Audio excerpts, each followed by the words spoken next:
1h30, 2 heures. Ça dépend. Donc, je pense qu'il vaut mieux commencer maintenant pour finir tôt. Très bien. D'accord, on va commencer. Je vais partager avec vous mon écran. Juste une question. Il y a combien de cours de biochimie dans cette unité? Alors, si je calcule, ça dépend. Hein. Il y a combien de cours? Bon, disons qu'il y a 2 grands cours. Mais dans chaque cours, il y a plusieurs cours. Hein. Donc, en réalité, vous avez 2 cours pour enzymes, enzymes tissulaires et enzymes sériques. Et avec moi, vous avez les protéines. Donc, aujourd'hui, on va faire les protéines. Et la séance prochaine également, on va faire la suite LCR et les liquides d'épanchement. D'accord? Donc, on peut dire qu'il y a 4 séances. 4 séances d'1h30.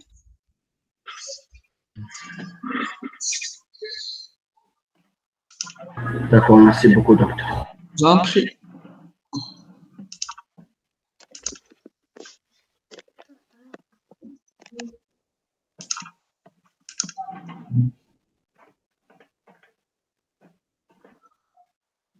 Vous êtes en train de voir mon écran? Oui, docteur. Oui, madame. Très bien. Voilà.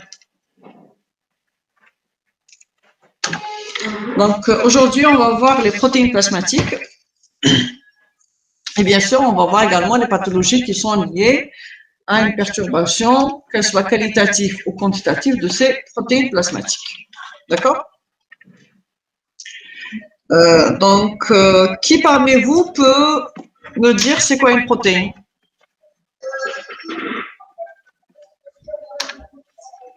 Des acides aminés. C'est-à-dire acides aminés.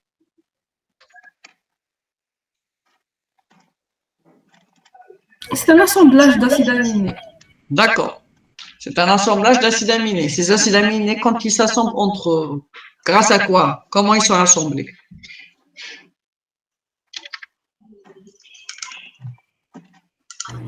Grâce à des liaisons chimiques.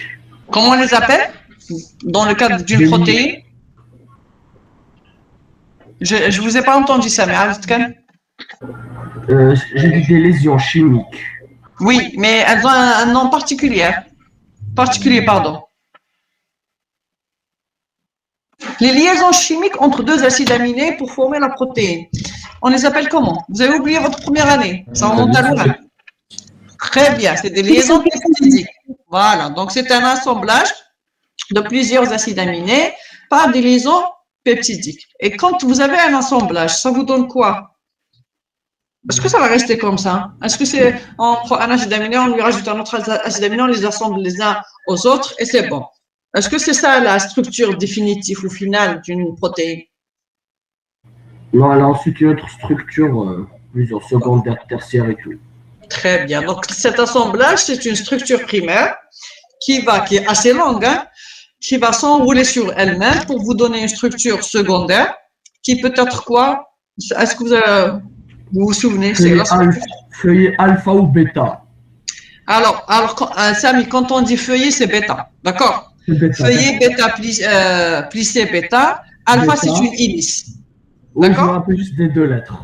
Très bien. Donc, quand ça s'enroule sur elle-même, ça va vous donner soit une hélice, soit un feuillet plissé, qui va à son tour s'enrouler, bien sûr pour réduire le volume, parce que sinon ça va prendre un grand volume, qui va également s'enrouler sur elle-même pour donner la structure tertiaire, comme vous l'avez dit tout à l'heure, qui est plus petite, et qui également peut se compacter pour donner la structure quaternaire. Mais déjà, la structure tertiaire est une sous-unités. Voilà, déjà la structure tertiaire est une structure qui est quand même fonctionnelle, mais après en sous-unité pour la structure quaternaire. Et vous avez vu qu'une protéine, elle a un site actif, c'est-à-dire on a un ensemble d'acides aminés, mais on a quand même au maximum 5 acides aminés qui font réellement l'activité. Et même s'ils sont loin dans la structure linéaire, ils vont se rapprocher grâce à cette structure tertiaire et quaternaire. Donc ça, c'est juste des généralités, un petit rappel par rapport à ce que vous avez fait en première année. Et donc, quand vous voyez ces molécules, elles sont énormes, hein, puisque les protéines plasmatiques, elles ont un poids moléculaire qui dépasse les 10 kg d'Alton. Et du fait qu'elles ont un haut poids moléculaire, donc elles ne peuvent pas être filtrées par le rein. Donc, chez une personne saine, à l'état physiologique, on ne devrait pas retrouver de protéines au niveau des urines. Donc là, notion à retenir, avis, protéinurie négative chez une personne saine à l'état physiologique. Présence de protéines au niveau des urines, on les appelle protéinurie. D'accord. Maintenant, la plupart des protéines, elles ont une structure globulaire. C'est comme un petit ballon. D'accord? Une structure globulaire, à l'exception du fibrinogène qui, lui, est une plutôt protéine filamenteuse fibreuse. C'est également facile à retenir, elles sont toutes globulaires. Et également, la plupart des protéines, elles contiennent, en plus des acides aminés, elles peuvent contenir une autre structure qui n'est pas des acides aminés. Et donc, on va dire que ce sont des hétéroprotéines. Ça peut être du glucide, et là, généralement, c'est des glucides. Donc, ça va donner une glycoprotéine. Ça peut être des lipides, ça va donner une lipoprotéine, comme on l'avait vu. Donc, nous avons vu déjà les lipoprotéines. Ça peut être un métal. Donc, ça va donner une métalloprotéine. Nous avons une seule protéine qui, elle, ne contient pas d'une apoprotéine. Elle ne contient que des acides aminés. Et dans ce cas, on l'appelle holoprotéine. Quand vous voyez holo, ça sous-entend qu'il n'y a que des acides aminés. S'il y a hétéro, ça sous-entend qu'en plus des acides aminés, vous avez une autre fraction agricole. Et bien sûr, la fameuse protéine, c'est l'albumine, qui est la plus importante d'un point de vue quantitatif dans notre organisme. Et donc, ces protéines, si on les étudie, c'est parce qu'elles jouent un rôle très important dans notre organisme. Parmi les rôles qui sont assurés par ces protéines plasmatiques, on a le maintien de la pression oncotique, un rôle de transport, ce sont des antiprotéases, ça peut être les facteurs de coagulation également, ce sont de nature protéique, certains sont des cofacteurs d'enzymes et également elles interviennent dans l'immunité. Donc, pour ce qui est du maintien de la pression oncotique, c'est très très important. Une protéine, on avait dit que c'est des acides aminés. Qui dit acide aminé dit fonction acide, fonction aminée. Donc, COH, NH2. Et donc, qui peuvent être protonés. Vous avez fait le PHI, le pH, etc. Et donc, tout ça va permettre de maintenir la pression oncotique, bien sûr, en fonction du milieu où elle y est. Et ce maintien de la pression oncotique, donc la tension hydrique, il est assuré principalement par l'albumine. C'est l'albumine qui assure principalement ce rôle. Et secondairement, les autres protéines peuvent également maintenir cette pression oncotique. Donc ça, c'est très important à connaître. Peut-être que vous le connaissez déjà, parce que vous allez voir après. Également, le transport. Nous avons vu qu'il y a beaucoup de molécules, surtout si elles sont de nature lipidique, elles ont besoin d'un transporteur dans la circulation sanguine. Et ces transporteurs, c'est quoi? Ce sont des protéines. Également, certains sont des inhibiteurs des protéases, comme l'antitrypsine, par exemple, ou les facteurs de la coagulation, donc le facteur 1, le facteur 2, le facteur 3, etc. C'est également, ils sont de nature protéique. Les cofacteurs d'enzymes sont également de nature protéique. Et l'immunité, ce sont les fameuses immunoglobulines, donc IgG, IgA, IgM, etc. Elles sont de nature protéique. Donc, vous voyez que quand même, on a des rôles très importants dans l'organisme. Maintenant, pour ce qui est de la classification. Donc, on peut classer selon la migration électrophorétique. Donc, je disais toujours qu'une protéine, c'est un ensemble d'acides aminés. Donc, une protéine, quand elle est mise, elle a un PHI. Et quand elle est mise dans un milieu, qu'il soit alcalin ou qu'il soit acide, elle va être chargée, puisqu'il y a toujours ces fonctions COH et les fonctions NH2. Et donc, si elle est chargée, on peut la soumettre à un champ électrique et elle va migrer en fonction de sa charge, soit vers une anode, soit vers une électrode. Et on peut également les séparer. Donc, ce principe électrophorétique, cette migration électrophorétique, elle est utilisée pour classer les protéines, est très utilisée. Donc là, on aura ces différentes classes, donc les 6 classes. On a l'albumine qui migre seule. On a un ensemble de protéines qui vont migrer au niveau de la zone qu'on appelle les alpha-1 globulines. Un autre groupe qui va migrer au niveau de la zone alpha-2, on va les appeler les alpha-2 globulines. On a un autre groupe qui va migrer au niveau de la zone bêta-1. l'autre au niveau de la zone bêta 2, et au niveau des gamma-globulines, ce sont les fameuses immunoglobulines, IgG, IgA, IgM, etc. Ou alors, on peut les classer selon leur mécanisme d'action, si vous voulez. Donc, on va commencer par l'albumine.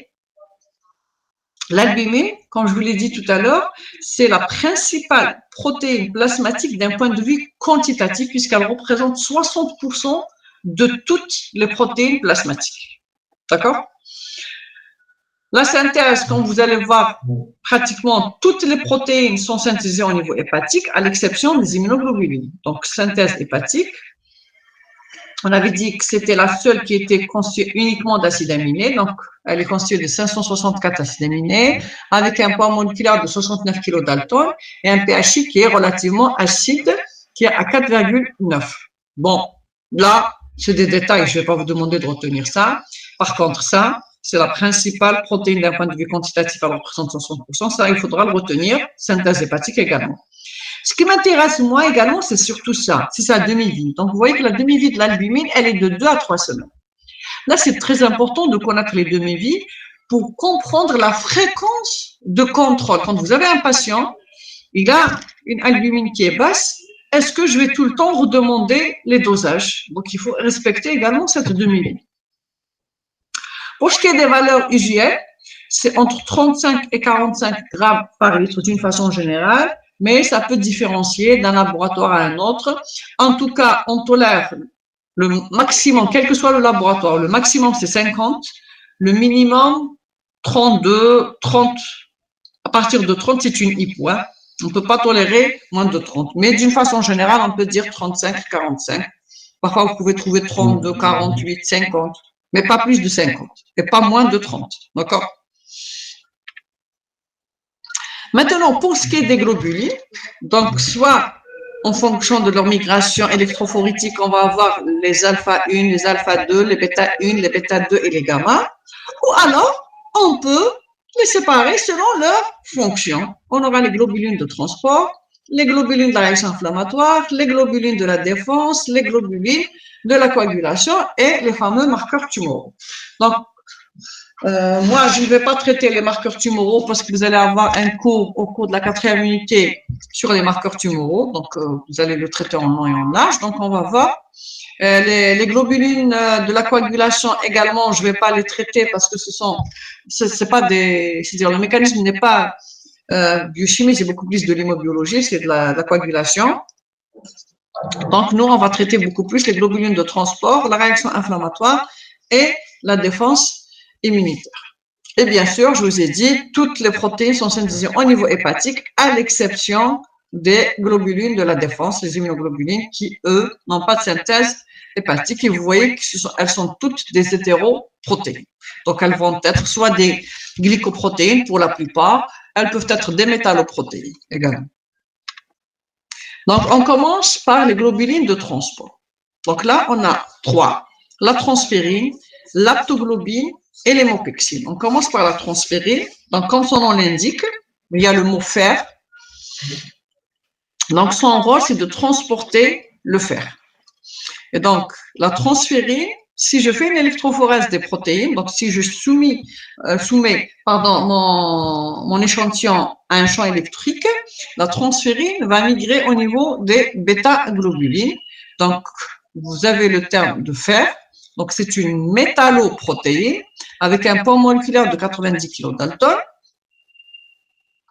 Bien sûr, sa synthèse, elle est hépatique. Donc, nous, ce qui nous intéresse, c'est son transport du fer. Donc, on l'avait vu l'année passée quand on avait fait les éléments. Sauf que la transférine n'est pas saturée à 100% par le fer, mais elle est saturée uniquement au tiers. Donc, déjà, c'est une notion, je voulais dire autre chose, mais bon. C'est une notion qui peut être utilisée pour l'exploration des anémies. Cette saturation au tiers, c'est ce qu'on appelle le coefficient de saturation. Donc, on fait le dosage du fer, de la TIBC, on calcule le coefficient de saturation, on va voir s'il est à un tiers, est-ce qu'il est plus bas, est-ce qu'il est élevé pour voir, est-ce que c'est une anémie ferriprique, est-ce que c'est une anémie inflammatoire, etc. Donc, vous allez faire ça en long et en large l'année prochaine, je pense, en hémato, quand vous allez traiter les anémies. Donc, nous, quand on dose la transférine, Dans les anémies ferriprives, son taux va être élevé. Pourquoi? Parce qu'il n'y a pas assez de fer.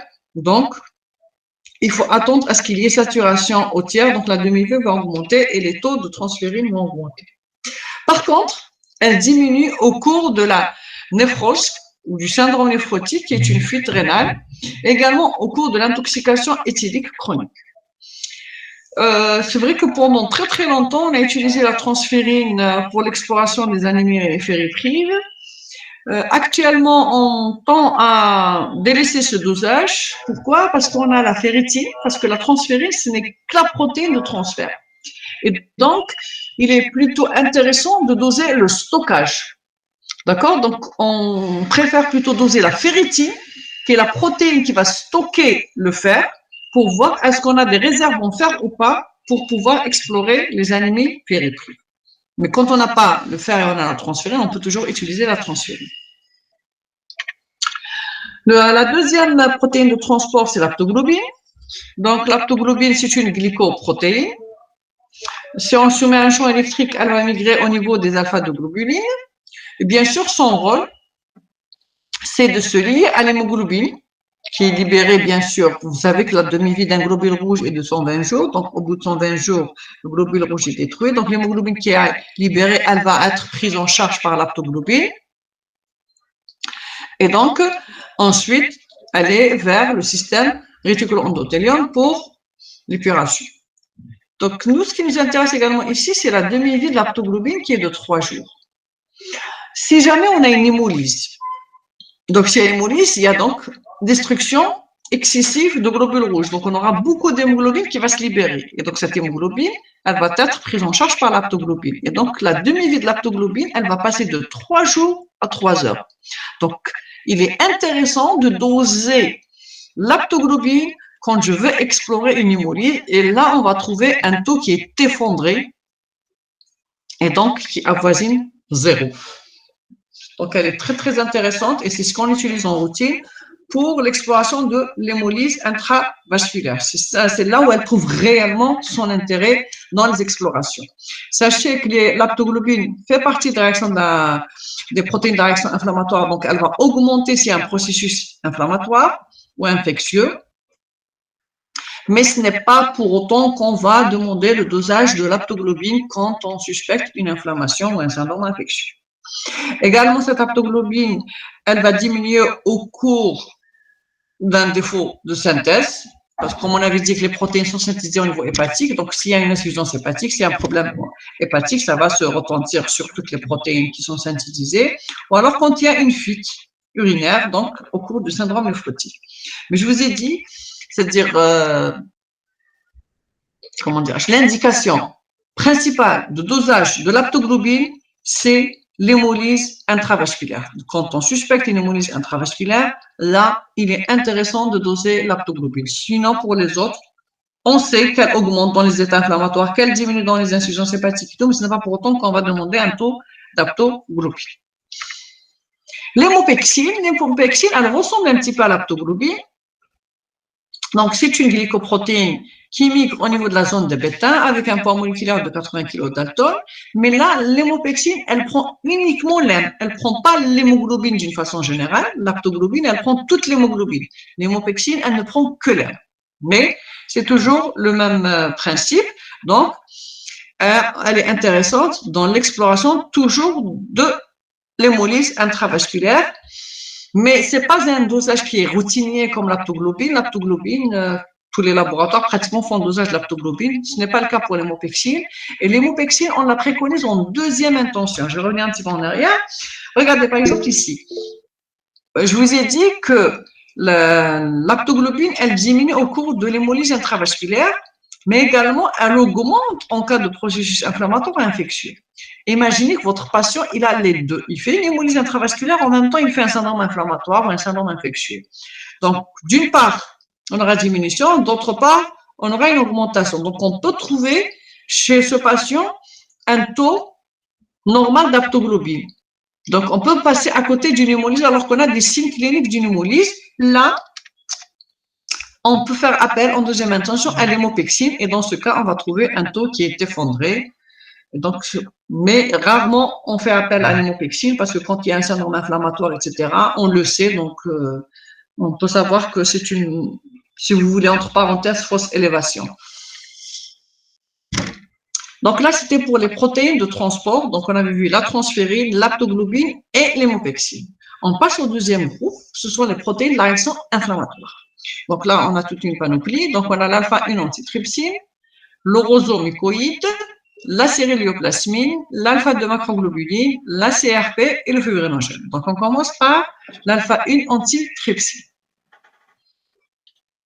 Donc, quand vous voyez, elle a un poids moléculaire de 54 kilodalton. C'est la principale protéine du groupe des alpha-1 globulines. C'est une antiprotéase. Donc, elle va s'attaquer à la trypsine, mais pas que, même à d'autres enzymes telles que la collagénase, le leucocytaire. Cette alpha-antitrypsine, elle augmente au cours des processus inflammatoires, puisque c'est une protéine de la réaction inflammatoire. Elle augmente au cours de la grossesse et chez les femmes qui sont sous contrôle contraceptif œstroprogestatif, pardon. Mais ce n'est pas cette augmentation qui nous intéresse, mais plutôt cette diminution. C'est cette diminution qui est intéressante en exploration clinique. Pourquoi? C'est parce qu'elle diminue au cours des pathologies pulmonaires, plus précisément en cas d'emphysème de l'adulte et en cas des hépatites graves, mais c'est beaucoup plus, elle trouve tout son intérêt lorsqu'on a un emphysème de l'adulte. Donc, là, on peut demander le dosage de l'alpha-1 antitrypsine. C'est également un dosage qui n'est pas aussi routinier que comme les autres dosages, hein, mais quand même, il y a des laboratoires qui font le dosage. La deuxième protéine, c'est l'oroso-mucoïde. Donc, c'est toujours une alpha-1 globuline avec un poids moléculaire de 41 kilodalton. C'est toujours une glycoprotéine. Vous voyez que la plupart, ce sont des glycoprotéines. Alors, ce qui est intéressant avec cet oroso-mucoïde, il est le cofacteur de la lipoprotéine lipase. Souvenez-vous, on avait fait les lipides. La lipoprotéine lipase, c'est l'enzyme qui dégrade les triglycérides. Et donc là, s'il n'y a pas d'oroso-mucoïde, cette enzyme, elle ne peut pas travailler. D'accord? Donc là, c'est une notion à retenir parce que je vais y revenir la semaine prochaine. Hein. N'oubliez pas. L'oroso-mucoïde, il augmente au cours des syndromes inflammatoires et il diminue au cours du syndrome néphrotique. Mais ce n'est pas pour autant que c'est un dosage qui est routinier qu'on va demander quand on suspecte un état inflammatoire, quand on suspecte un syndrome néphrotique, parce qu'on a d'autres paramètres moins chers qui peuvent poser le diagnostic, d'accord? Mais sachez quand même, moi c'est cette notion que je veux que vous reteniez beaucoup plus. L'oroso-mucoïde est le cofacteur de la lipoprotéine lipase. Je vais vous poser des questions après. L'autre protéine, c'est la cérélioplasmine. Donc, c'est une glycoprotéine également qui va migrer au niveau des alpha-2. Son poids moléculaire est de 150 kilodalton. Alors, ce qui est intéressant avec cette cérélioplasmine, c'est son activité. Donc, c'est une protéine enzymatique, c'est une enzyme en réalité. Elle présente une activité oxydasique. Et cette cérélioplasmine, on l'a vu l'année passée un petit peu quand on avait fait le cuivre, les oligoéléments. Et donc, le cuivre, il lui sert de cofacteur. Donc, chaque molécule de cérélioplasmine, elle contient 8 atomes de cuivre. Et là, on a la fameuse maladie de Wilson, je vous en ai parlé normalement l'année passée. La maladie de Wilson qui est liée à une anomalie génétique, c'est-à-dire le gène qui code pour la cérélioplasmine. Et donc là, la cérélioplasmine, elle est déficitaire. Il n'y a plus de cérélioplasmine. Et si on a un déficit en cérélioplasmine, les atomes de cuivre, ils vont circuler librement dans la circulation. Tout le danger, le cuivre, c'est un oligoélément, oui, mais qui est toxique quand il est à concentration élevée et quand il circule comme ça librement. Le souci avec le cuivre, c'est qu'il va se déposer au niveau de certains tissus. Si le cuivre ne se déposait pas, il restait dans la circulation sanguine, il va être éliminé par voie rénale et le problème serait réglé. Mais c'est ce dépôt qui va engendrer des problèmes. Pourquoi? Parce qu'il va se déposer au niveau du foie et donc à la longue, ça peut donner une cirrhose si on ne traite pas. Il va se déposer au niveau du cerveau, ça va donner la dégénérescence. Au niveau du rein, ça vous donne une insuffisance rénale. Et au niveau de la cornée, ça nous donne l'anneau de Kleser-Fleischer, donc c'est un anneau vert péricornéen. Et donc toute la gravité de cette maladie. Et en général, les premiers signes, c'est dû à cette dégénérescence, c'est un syndrome extrapyramidal qui va pousser le patient à aller consulter. Généralement, c'est les neurologues, ou alors quand c'est un jeune âge, ce sera les pédiatres. Et donc là, quand on suspecte la maladie de Wilson, il faudra faire et le dosage de la cérélioplasmine et le dosage du cuivre, aussi bien au niveau sanguin qu'au niveau urinaire. Donc là, les résultats seront comment? Le taux de cérélioplasmine, il sera effondré. Le taux du cuivre sanguin également, il sera effondré puisque le cuivre, il ne va pas rester au niveau sanguin, il va se déposer au niveau des tissus et le cuivre urinaire, lui, il va être élevé parce qu'il y aura une fuite. Donc, le rein va essayer d'éliminer, mais le problème, c'est que ce cuivre, c'est déjà déposé au niveau des différents tissus. On a également l'alpha-2 macroglobuline. Donc, comme son nom l'indique, c'est une macroglobuline. C'est la plus grande d'un point de vue poids moléculaire. Donc, regardez, elle fait 850 kilodaltons. C'est toujours une glycoprotéine. Elle va migrer au niveau des alpha-2, donc formée de deux unités de chaîne polypeptidique. Donc, ça, c'est juste un détail. Ce qui m'intéresse, moi, c'est beaucoup plus ça. Bon, c'est vrai qu'elle augmente au cours des processus inflammatoires, etc. Mais ce qui nous intéresse, c'est beaucoup plus ça. C'est son augmentation au cours du syndrome néphrotique. Vous allez voir au fil de mes diapos, à chaque fois, je vais vous dire diminue au cours du syndrome néphrotique. Diminue au cours du syndrome néphrotique. C'est la seule protéine qui va augmenter au cours du syndrome néphrotique. On va expliquer pourquoi après. On a également la CRP. On l'appelle CRP pour protéine réactive C. Pourquoi? Parce qu'elle précipite lorsqu'elle est en contact du polysaccharide C et du pneumocoque. Donc, elle a les réactifs à ce polysaccharide C. C'est pour ça qu'on appelle protéine réactive C. Donc là, c'est une bêta-globuline. C'est quoi son rôle? Regardez, c'est quand il y a un agent pathogène, elle va activer le complément. Et par conséquent, activation des leucocytes pour favoriser la phagocytose des bactéries, ainsi que la modulation et la prolifération des lymphocytes T. Donc, cette CRP, elle est très utilisée en routine. Pourquoi? Parce qu'au cours de l'inflammation, elle augmente 2 heures après le début d'un processus inflammatoire, ainsi que les maladies infectieuses. Donc, on l'utilise beaucoup quand on suspecte un processus inflammatoire, un processus infectieux. Et également, donc déjà pour poser le diagnostic, mais également par rapport à sa durée de vie qui est très courte. Donc là, elle peut témoigner d'une efficacité thérapeutique. C'est-à-dire que quand on fait un CRP élevé, par exemple, on va instaurer un traitement. Et donc là, on peut le lendemain redemander un taux de CRP parce qu'elle a une durée qui est courte et on va voir si elle décroche, cette CRP, elle décroche, ça sous-entend que c'est le bon traitement. Mais si cette CRP ne décroche pas, ou au contraire, elle augmente toujours, ça sous-entend que ce n'est pas la bonne thérapeutique qu'il faut changer. Et également, elle est très intéressante quand il y a des syndromes infectieux parce que vous allez mettre sous antibiothérapie. En général, les antibiotiques, l'antibiogramme, il tarde à arriver pour voir est-ce que c'est le bon antibiotique. Donc, en général, pour nous, la microbiologie, ça prend 3 jours pour vous donner, quand c'est positif, pour vous dire quel est l'antibiotique qui est sensible, qui est résistant. Mais vous n'allez pas attendre 3 jours. En fonction de l'infection, à peu près, on sait que c'est ce type ou cette classe d'antibiotiques qui est plutôt efficace. Donc, on va entamer. Et donc là, je peux le lendemain redemander une CRP, je vais voir. Si je vois qu'elle décroche, ça veut dire que c'est bon, c'est le bon antibiotique. Par contre, si ça ne se décroche pas, et entre-temps, moi, j'ai lancé, bien sûr, l'analyse microbiologique. Il faut toujours lancer l'analyse microbiologique avant d'instaurer le traitement. Parce que sinon, vous allez avoir de faux résultats. Donc, pour ce qui est des valeurs usuelles, là également, ça dépend des labos, ça dépend des techniques en réalité. C'est soit inférieur à 6, soit inférieur à 10. Mais ça, c'est le maximum, c'est 10. Hein. Je vais juste ouvrir une toute petite parenthèse, peut-être pour les gens qui lisent beaucoup. Parfois, vous trouvez la CRP ultrasensible. La CRP ultrasensible, c'est une CRP qui dose des valeurs très, très faibles de CRP. C'est des valeurs normales. Donc, ce sont toutes des valeurs inférieures à 6. Donc, quand vous dites CRP tout court, généralement inférieur à 6, inférieur à 10. Mais quand on parle de CRP ultra sensible, c'est inférieur à 3. D'accord? Et donc là, elle permet de doser des CRP de l'ordre de 0,2. Et cette CRP ultrasensible, en général, c'est une CRP qu'on préserve pour les études, quand on veut faire de la recherche, etc., ou faire un travail.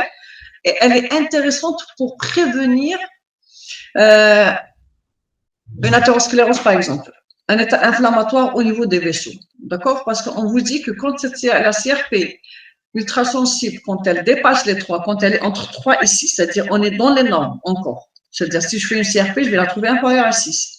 Mais si je vais faire la CRP ultrasensible, je vais la trouver entre 3 et 6. Là, il y a de l'inflammation au niveau des vaisseaux qui est en train de s'installer. Et donc, c'est un facteur de risque cardiovasculaire. Donc, la CRP ultrasensible, on peut l'utiliser comme facteur de risque cardiovasculaire. Mais elle coûte excessivement cher. Hein. Donc, c'est pour ça qu'elle est préconisée uniquement pour les, comment dirais-je, pour les études, quand on veut faire un travail de recherche.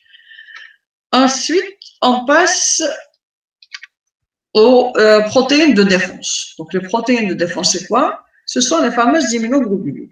Donc, je vous ai dit, toutes les protéines plasmatiques ou sériques sont synthétisées par le foie, à l'exception de ces protéines de défense qui, elles sont synthétisées par le plasmocyte.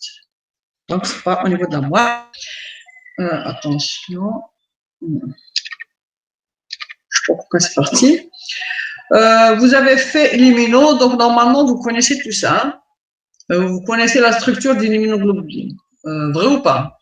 Vous avez fait ça à Oui, vous savez que toute immunoglobuline, elle est formée de 2 chaînes légères, 2 chaînes lourdes, reliées entre elles par des ponts de sulfure.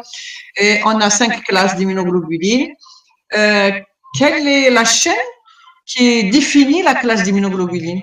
C'est la chaîne lourde. Très bien. Donc, si la chaîne lourde est une alpha, on aura une IgA. Si la chaîne lourde est une mu, on aura une IgM. Si la chaîne lourde est gamma, on aura une IgG. Delta, D, epsilon, E. Voilà. Voilà. Et les chaînes légères, elles sont comment? Kappa ou lambda. Kappa ou lambda. Donc, on peut avoir une IgG kappa comme on peut avoir une IgG lambda. Et la même chose pour toutes les classes. Très bien. Donc, là, vous l'avez fait en long et en large. Ce n'est pas la peine que je rentre dans le détail. Pour les réactions, les facteurs de la coagulation, je vous ai dit, c'est de l'hémobiologie. Donc, moi, je ne vais pas le traiter. Ce n'est pas de la biochimie. Là, c'est une notion, je vous en ai déjà parlé quand on avait fait le premier cours de prélèvement. C'est quoi la différence entre un plasma et un sérum? Je vous ai dit, la seule différence, c'est la présence de ce fibrinogène. Donc, le plasma, il contient du fibrinogène, il ne contient pas de la fibrine, alors que le sérum, il ne contient pas du fibrinogène, c'est de la fibrine. Et les valeurs IgA, c'est 2 jusqu'à 4 grammes par litre. Et en général, le fibrinogène, il augmente au cours des syndromes inflammatoires, donc on le dose. C'est un dosage facile, c'est un dosage qui n'est pas très coûteux, donc on l'utilise, il est très utilisé en routine pour l'exploration des états inflammatoires. Alors, les globulines de défense, bon, on en a parlé, c'est pas la peine. On va parler maintenant de l'exploration. Donc, quand on suspecte un problème au niveau des protéines plasmatiques, on doit faire des dosages. Donc là, il y a plusieurs dosages. On peut doser la totalité des protéines, qu'on appelle les protéines, le taux de protide, ou alors le taux de protéines sanguin, ou alors le taux de protéines plasmatiques, ou le taux de protéines sériques, comme vous voulez. Et donc là, on fait le dosage. On peut faire une électrophorèse des protéines sériques, ou parfois on fait un dosage spécifique. Pour ce qui est des protéines, le dosage des protéines totales, donc il est plus intéressant de faire le dosage sur sérum plutôt que sur plasma. On peut le faire sur plasma, mais il est préférable de le faire sur sérum, c'est-à-dire prélèvement sur tube sec et non pas sur tube épariné.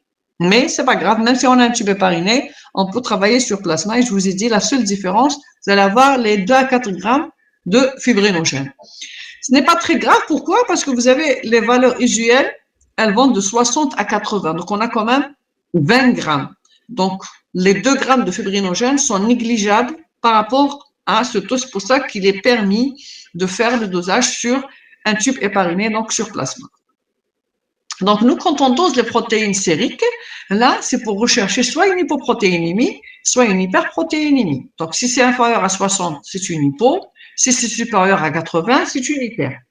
Mais avant de conclure que c'est une hypo ou que c'est une hyper, il faut d'abord s'assurer qu'il ne s'agit pas d'une hémodilution ou d'une hémoconcentration. Et comment on va s'assurer? Là, en faisant un hématocrite. Donc, quand vous faites une formule sanguine, numération de la formule sanguine, on vous donne l'hématocrite. Si l'hématocrite est normal, donc le taux que vous avez, il est juste. Donc, je peux interpréter et dire c'est une hypo ou c'est une hyper. Je vais vous donner un exemple très, très, très simple. Prenons 2 verres. 2 verres. Dans chaque verre, je ne sais pas, je mets 200 millilitres d'eau. Donc, 200 millilitres d'eau, 200 millilitres d'eau. Dans le premier verre, je vais mettre, par exemple, un morceau de sucre. D'accord. Dans le deuxième verre, je vais mettre 2 morceaux de sucre. Et je vais doser le glucose, le taux de glucose. Est-ce qu'on va trouver la même chose? Non. Non. Si je fais le contraire, c'est-à-dire je vais mettre un morceau de sucre dans le premier verre et un morceau de sucre dans le deuxième verre, mais au lieu de mettre 200 millilitres, le premier verre, je mets 200 millilitres, mais le deuxième verre, je vais mettre juste la moitié, je vais mettre 100 millilitres, parce que je vais avoir la même concentration.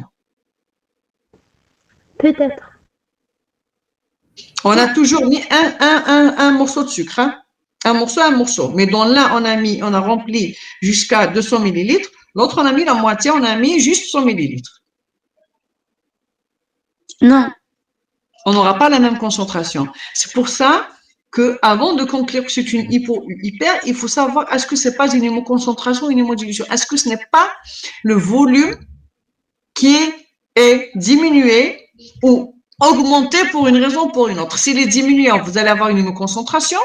S'il est augmenté, vous allez avoir une hémodilution. Donc, c'est pour ça qu'on fait un hématocrite pour voir, c'est-à-dire éliminer soit l'hémodilution ou l'hémoconcentration pour pouvoir interpréter. Parce que parfois, on peut avoir un taux qui est bas, juste parce qu'on a une hémodilution. Il n'y a pas assez de liquide. C'est comme dans le verre où j'ai mis 200 millilitres. Alors qu'ici, on peut avoir un taux qui est supérieur à 80, donc on aura une hémoconcentration, parce qu'il n'y a pas assez. C'est comme si le verre où j'ai mis juste 100 millilitres au lieu de mettre 200 millilitres. D'accord? Donc là, il faut faire très attention avant de conclure que c'est une hypo-hyper, il faut toujours regarder l'hématocrite. Docteur, Oui. il est préférable de doser sur du plasma, pas sur du sérum ou c'est le contraire? C'est le contraire. Il est préférable de doser sur sérum.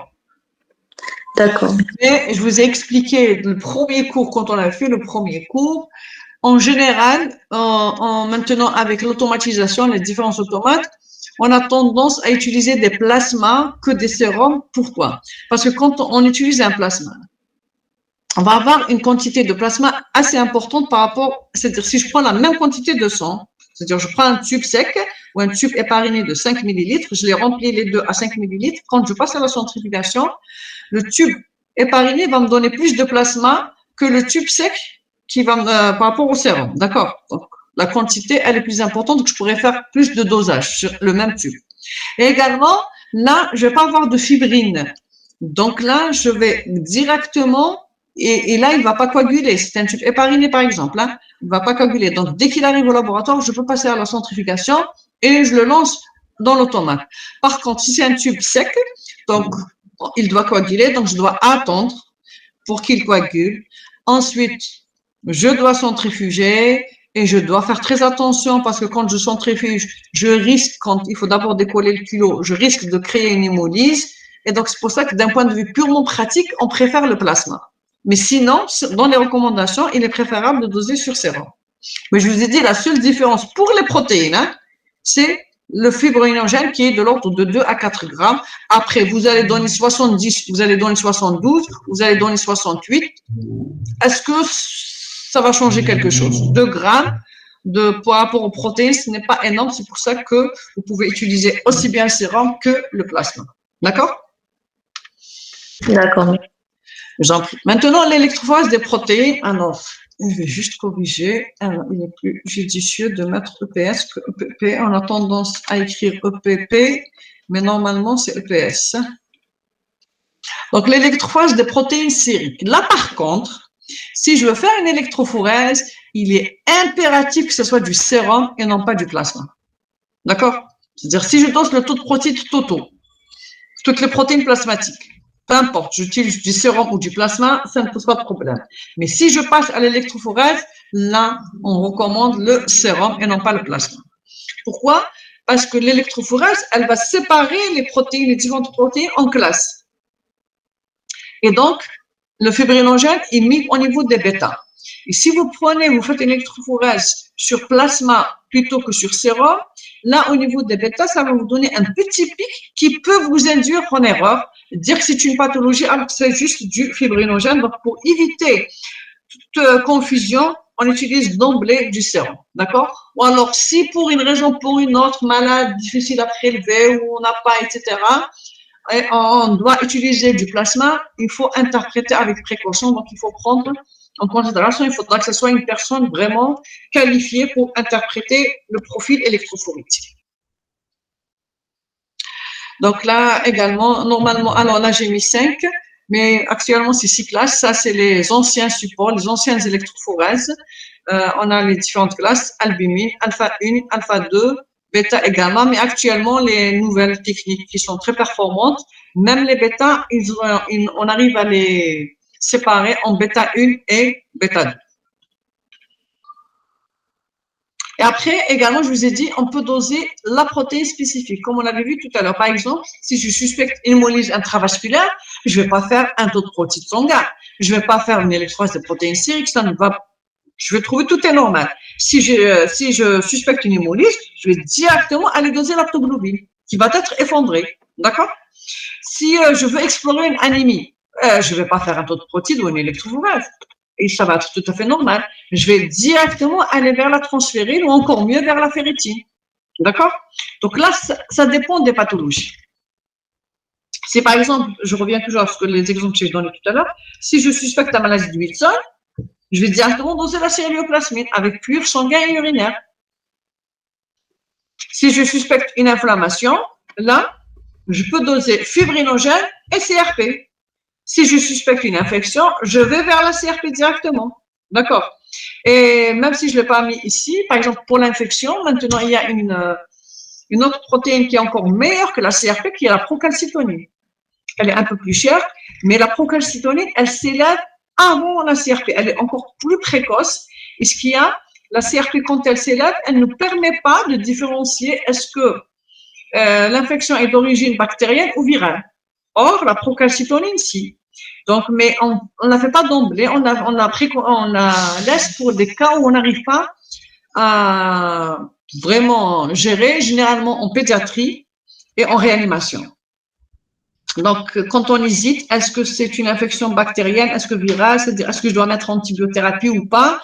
Donc, même si on fait la CRP, elle est positive, on rajoute la procalcitonine. Si elle est positive, donc c'est infection, on passe à l'antibiothérapie. Si elle est négative, donc non, c'est pas infectieux, donc on temporise. Ou alors parfois, également en réanimation, parfois on instaure un traitement antibiotique. Après, on va voir. Avec cette procalcitonine, on va voir. Est-ce qu'on va plutôt arrêter si ça répond bien, la procalcitonine soit négative, etc. Donc parfois on peut arrêter la thérapeutique ou alors non, on continue. Donc en réanimation, elle est très très utilisée. Maintenant, on passe aux pathologies. Les pathologies, c'est les dysprotéinémies. C'est quoi une dysprotéinémie? Donc, la dysprotéinémie, ce sont les pathologies qui touchent les protéines. Donc, c'est un groupe de pathologies qui sont dues soit à un défaut quantitatif, donc on n'a pas, d'un point de vue quantité quand on dose, soit il y a un déficit, soit il y a un excès. Ça peut être dans les deux sens, soit un déficit par défaut ou par excès, ou alors parfois c'est un défaut qualitatif. C'est-à-dire un défaut de fonction. Oui, vous allez voir. On peut avoir une qualité mauvaise avec une bonne fonction. D'accord? Mais sachez que ça peut être quantitatif comme ça peut être qualitatif. Donc, on a deux types de dysprotéinémie. Soit on est en hypoprotéinémie, soit on est en hyperprotéinémie. D'accord?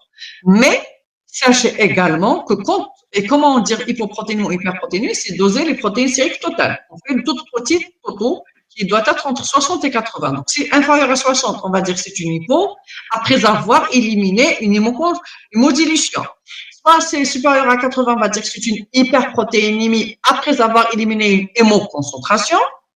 Mais également, quand on a un taux qui est compris entre 60 et 80, c'est-à-dire un taux normal, parfois, ça peut être dû à une pathologie. C'est-à-dire un taux normal n'exclut jamais une pathologie. Bien sûr, il faut avoir des signes cliniques qui vous orientent vers ça. D'accord? Ça ne veut pas dire que vous allez trouver entre 60 et 80, vous allez dire, ah, le malade n'a rien. Non. Après, il faut voir la clinique et parfois, il faut faire des examens complémentaires. Donc, quand est-ce qu'on peut avoir une hypoprotéinémie? Donc, ce soit un défaut d'apport, ou généralement les malnutritions, etc. Si c'est un défaut de synthèse, vous avez vu que la plupart des protéines sont synthétisées au niveau hépatique. Donc, s'il y a une insuffisance hépatique sévère, c'est normal qu'on va avoir un taux bas de nos protéines. Soit que l'apport est normal, la synthèse, elle est normale, mais il y a une fuite quelque part. Cette fuite, elle peut être digestive, elle peut être rénale, elle peut être tissulaire. Donc, digestive généralement, rénale et tissulaire. Pour les hyper, alors également, retenez ça, en général, quand on a une hypoprotéinémie, en général, c'est dû à une hypoalbuminémie. Parce qu'on avait dit que l'albumine, elle représentait 60% de toutes les protéines plasmatiques. Donc, c'est quand elle diminue que ça va se retentir sur le taux de protéines total. Par contre, les autres protéines, si je prends par exemple la CRP, regardez, je vais revenir un petit peu en arrière. Hein. Attendez. Regardez, par exemple, la CRP, c'est 6 mg par litre. Même quand elle s'élève, même quand vous avez un état infectieux, etc., elle s'élève à combien? Elle s'élève à 300, 400 grand maximum. C'est toujours des milligrammes par litre. C'est quoi? 400, 500 mg par litre par rapport à 60 grammes. C'est négligeable. Donc, ça ne va pas se retentir. Je vous ai donné également quoi comme valeur? Attendez. Est-ce qu'il est fibrinogène? Bon, je pense que c'est avant. Par contre, ici, regardez, c'est 35 à 45. Donc là, c'est des grammes par litre.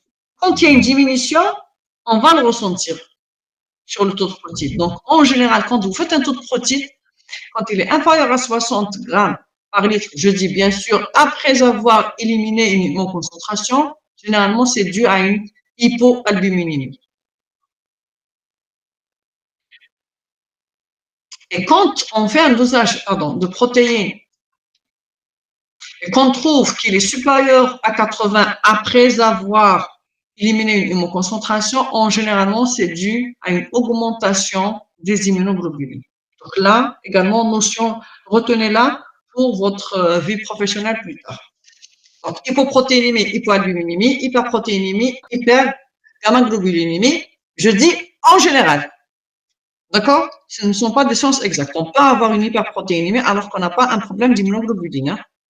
Mais en général, quand on a une hyperprotéinémie, c'est les immunoglobulines qui sont élevées. On va le voir. Je pense que vous avez déjà fait ça même en immuno. Donc, on commence par les hypoalbuminémies. Donc, je vais défiler.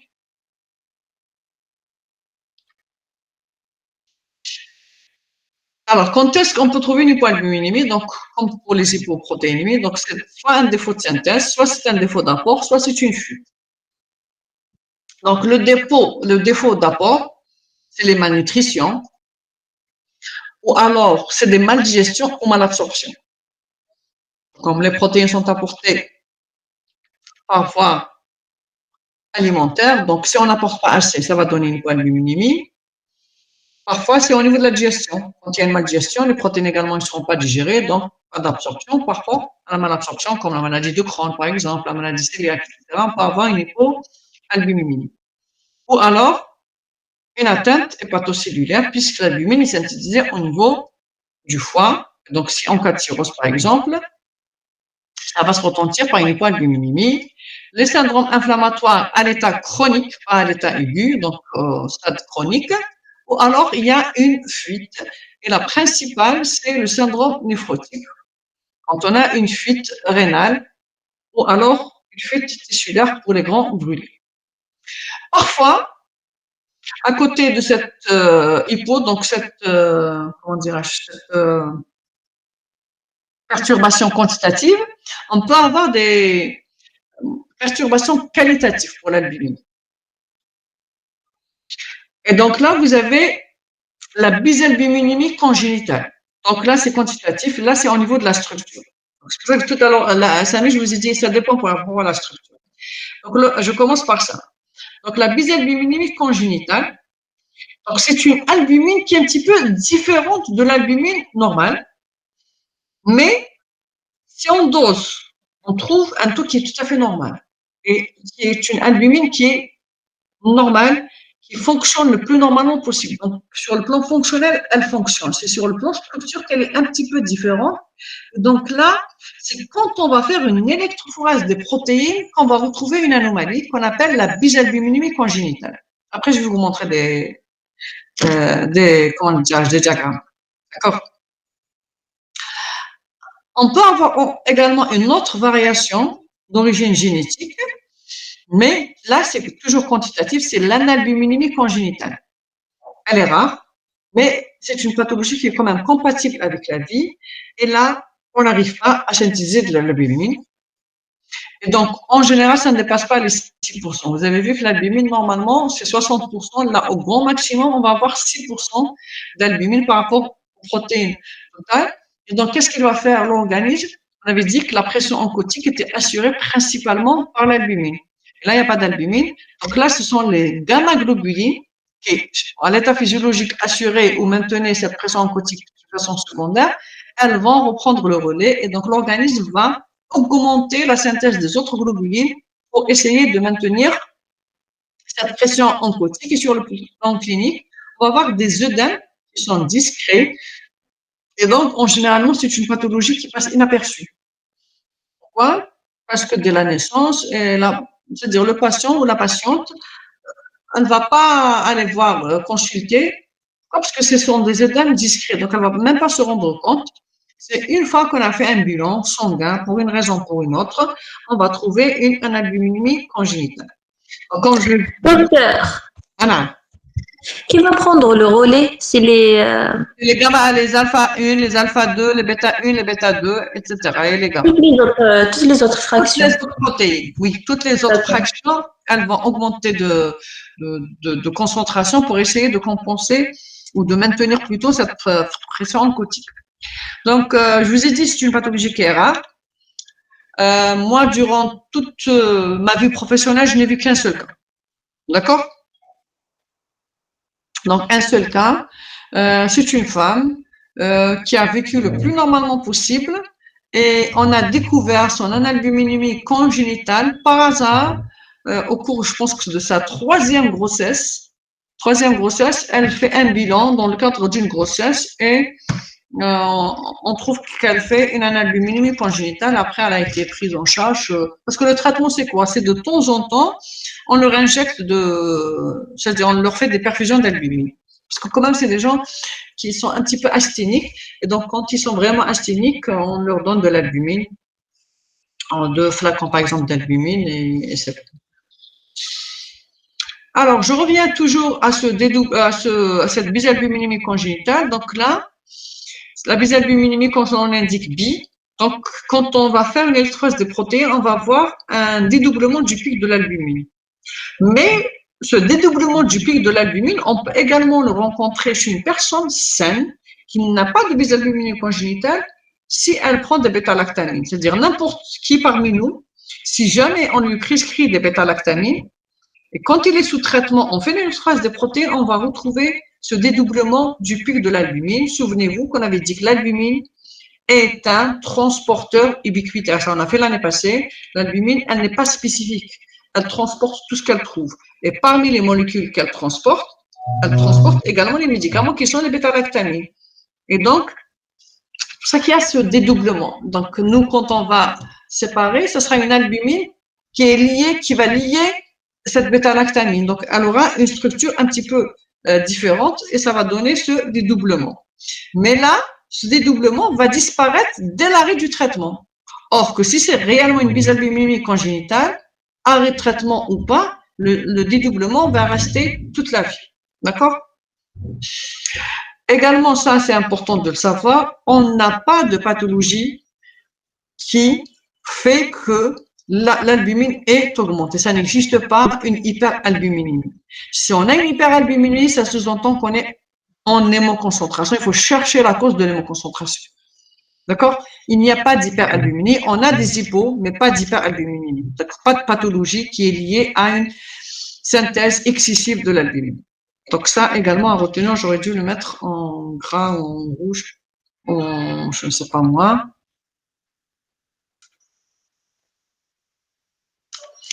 Je vais le mettre comme ça.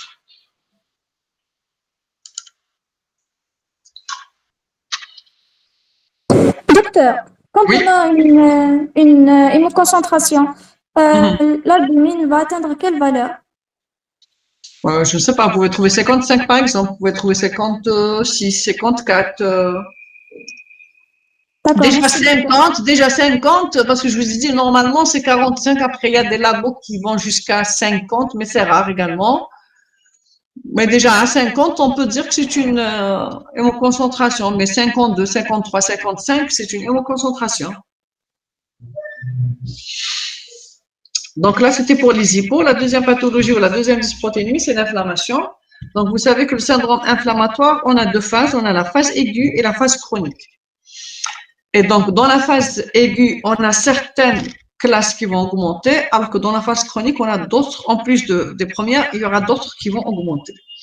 Et donc, comme vous le voyez ici, dans la phase aiguë, on a beaucoup plus les alpha-1 et les alpha-2 qui vont augmenter. Pourquoi? Parce que ce sont les protéines de réaction inflammatoire, à savoir le rosomucoïde, l'alpha-1 antitrypsine, l'aptoglobine et la CRP qu'on retrouve au niveau de ces classes.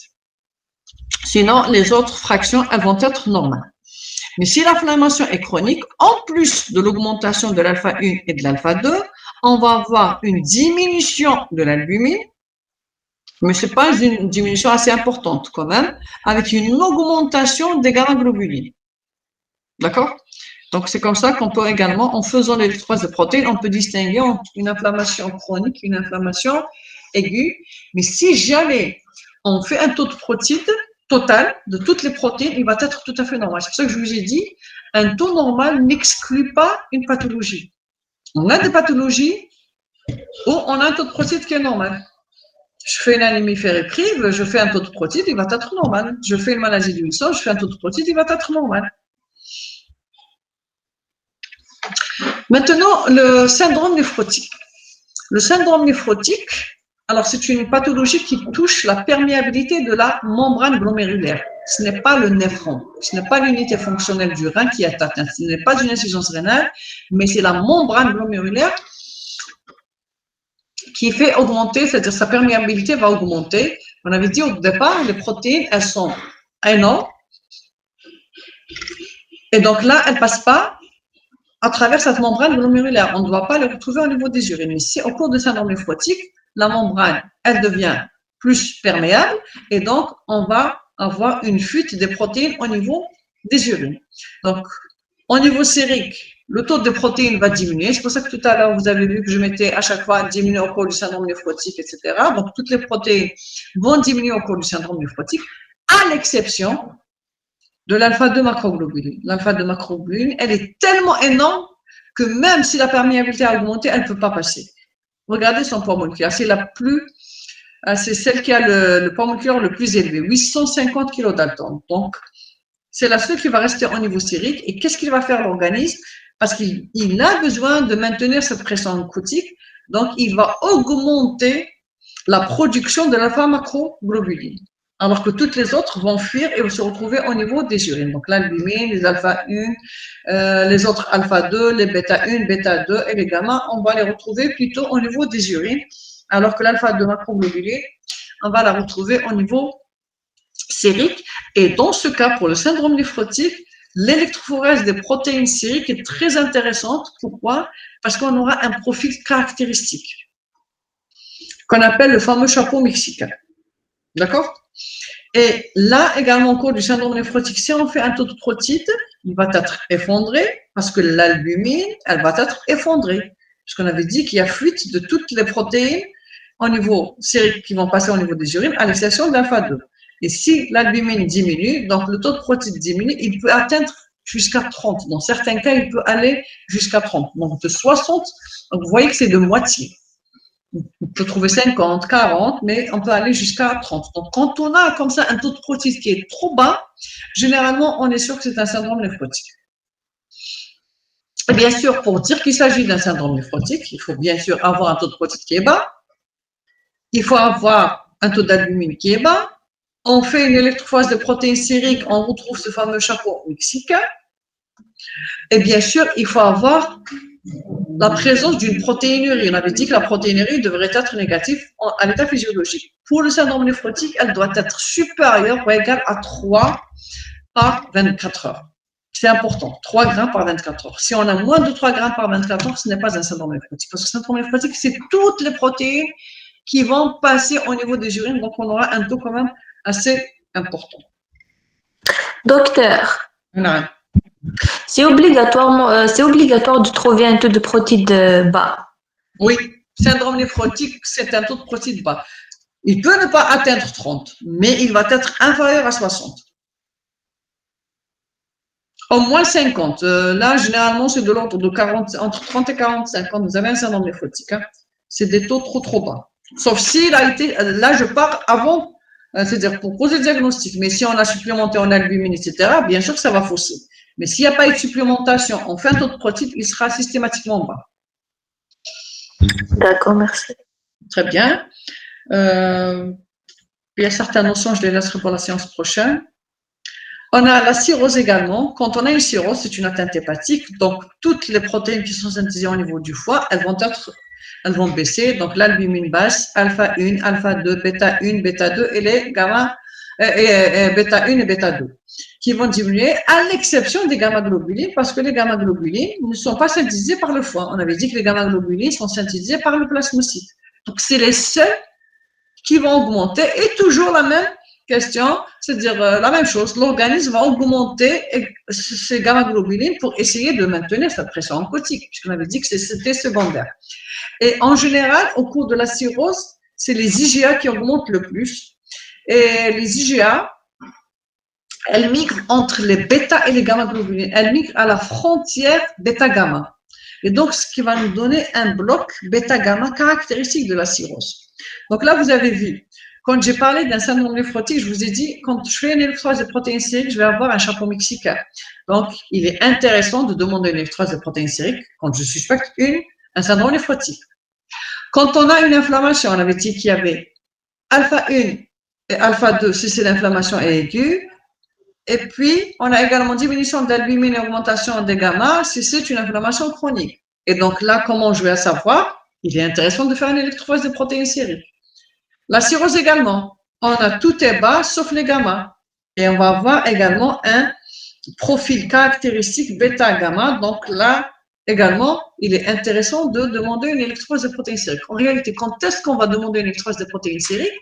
C'est quand on suspecte une classe. Vous avez vu, on va voir les alpha 1, les alpha 2, les gamma-globulines. Quand on suspecte qu'il n'y a qu'une classe carrément qui est atteinte par une seule protéine, donc on va demander cette électrophorèse. Ou alors, quand on suspecte qu'il y a une classe qui diminue et l'autre qui augmente, comme le cas de l'inflammation, on a une diminution chronique, une diminue et l'autre augmente. Donc après, quand je fais le taux de protéines, il y aura un équilibre, il sera tout à fait normal. Donc, l'électrophorèse de protéines, c'est pour explorer une classe de protéines.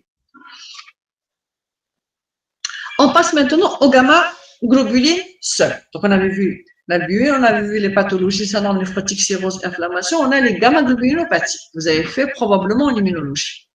Donc, là également, on a deux types. On peut avoir des hypogamma-globulopathies ou des hypergamma-globulopathies. On commence par les hypogamma-globulinémies. Donc, vous voyez qu'elles peuvent être congénitales ou alors elles peuvent être acquises. On commence par les primitives. Donc, la gamma-globulinémie congénitale. Donc là, il n'y a pas de thymus. Il y a une atrophie du thymus. C'est une maladie qui est liée à l'X. Et donc là, il n'y aura pas d'immunoglobulines qui seront synthétisées. Et donc là, l'enfant, il sera sujet à des infections à répétition. Et généralement, c'est une maladie qui est mortelle. Parce que là, il faut tout le temps lui donner des immunoglobulines. Il ne peut pas fabriquer, leur organisme ne peut pas fabriquer des immunoglobulines, donc il ne pourra pas se défendre. Et donc là, une simple infection peut être fatale pour eux. Il y avait à l'époque, c'était dans les années 90, il me semble, dans les années 90, oui. Il y avait un film d'un enfant qui était atteint d'une maladie de Bruton comme ça. On les appelait les enfants dans une bulle. Donc, c'est un enfant qui n'avait pas d'immunoglobuline et donc ses parents étaient assez aisés. Donc, c'est une histoire vraie. Hein. On lui a fabriqué une bulle et personne ne pouvait rentrer et personne ne pouvait c'est une bulle transparente comme ça. Et donc, il n'avait pas réellement un contact direct avec ses parents, etc. Parfois, pourquoi? Parce que sinon, il allait mourir. Hein. Donc, à côté, c'est assez définitif. Par contre, on peut avoir une hypogamma transitoire. Pourquoi? Parce que normalement, le nouveau-né, il ne peut pas synthétiser ses propres immunoglobulines jusqu'à l'âge de 6 mois. D'accord? Donc, au départ, c'est pour ça qu'on vous dit qu'il faut allaiter les enfants pendant les 6 mois jusqu'à ce que l'enfant puisse quand même synthétiser ses propres immunoglobulines. Mais là, chez ces patients, la synthèse, elle est retardée par immaturité des organes lymphoïdes. Et donc là, comment on va faire? C'est juste un retard, ce n'est pas définitif, ce n'est pas comme ici, c'est juste un retard. Donc, on va leur donner des gamma-globulines, des injections de gamma-globulines jusqu'à l'âge de 4-5 ans. Et après, l'organisme de l'enfant va reprendre la synthèse par lui-même.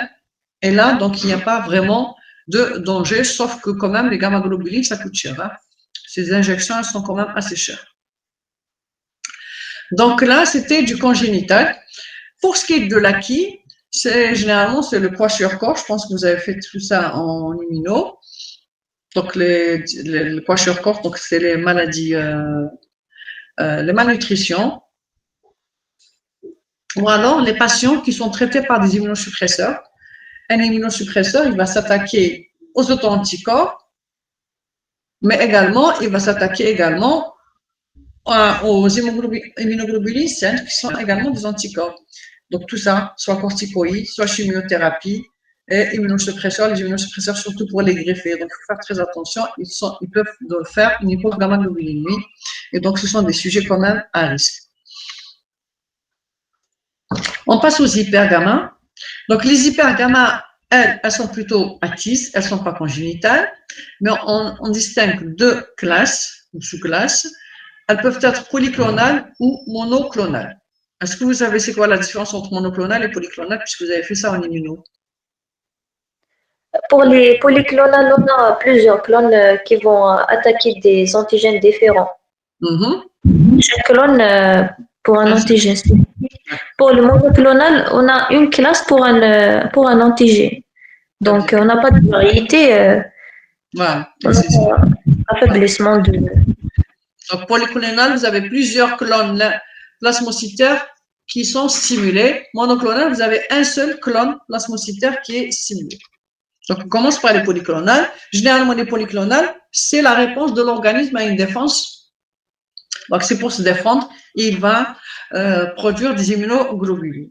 Donc, suite à des maladies infectieuses, qu'elles soient bactériennes, parasitaires ou virales, ou alors, dans le cadre de maladies auto-immunes, telles que le lupus, parce qu'on a des auto-anticorps, donc en plus des immunoglobulines, on va avoir ces auto-anticorps, ou alors, après une vaccination, parce que c'est quoi le vaccin?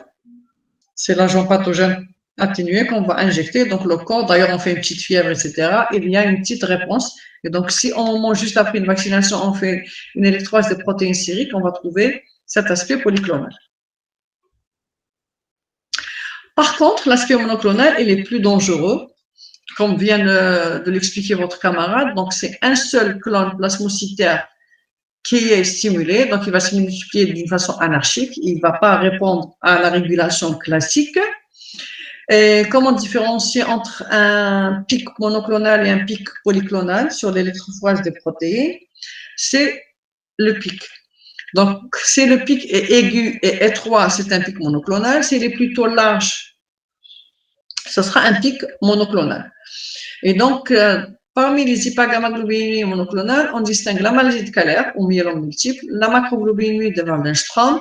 On a également la maladie des chaînes lourdes et la maladie des chaînes légères. Vous avez fait tout ça, je pense, en immuno. Oui, on les a. Très bien. Donc, qui peut me dire c'est quoi la maladie de Kähler, c'est quoi le Waldenström, c'est quoi les chaînes légères, c'est quoi les chaînes? Allez, on commence par le myélome multiple de l'os. C'est une lymphopathie maligne. Oui. On a des plasmocytes. Toutes les gammapathies monoclonales sont malignes. Ce n'est pas comme les polyclonales. Polyclonales, généralement, c'est une réponse à l'auto-immunité, mais monoclonale, c'est malade. Donc, il ne faut pas passer à côté. Oui, c'est une lymphomyélopathie maligne. Sur le plan biologique, elle se manifeste comment? Augmentation des immunoglobulines IgA ou IgG généralement. D'accord, donc une des classes des immunoglobulines, c'est ça? Oui, on a une classe d'immunoglobulines qui va augmenter. Est-ce que n'importe quelle classe peut augmenter? Non, IgM. Non.